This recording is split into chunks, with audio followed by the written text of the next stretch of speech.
السلام عليكم يا عم محمد. وعليكم السلام ورحمة الله وبركاته.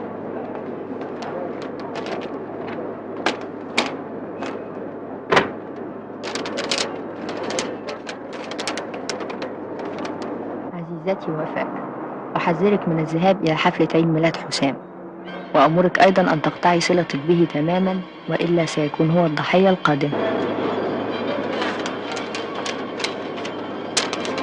والله العظيم. السلام عليكم. وعليكم السلام ورحمة الله وبركاته.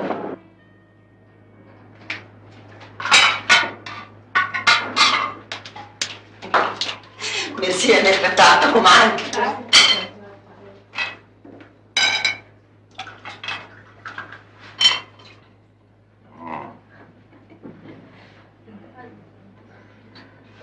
اهلا وسهلا.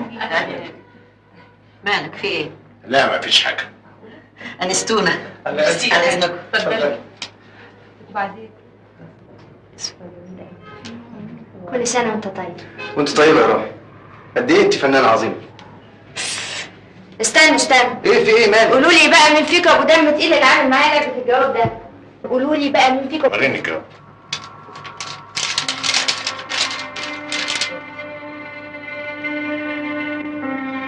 عصمت. عصمت؟ وفاء. مش معقول. ازيك؟ عاملة ايه؟ تمام. اهلا. ازيك يا حسام؟ كل سنة وانت طيب. عقبال 100 سنة يا سيدي. كل سنة وانت طيب يا حسين. بس يا عمي. في حاجة يا عمي؟ لا ابدا ما فيش حاجة. يلا يا جماعه نكتب الشمع يلا. يلا اتفضل. يلا اخويا وفاء. بتاع خلصت. ايه يا ابني ده كل ده كابلين؟ الو عصمت؟ لا يا فندم موجودة. دي واحدة عندها لك. يا عصمت. ايوه.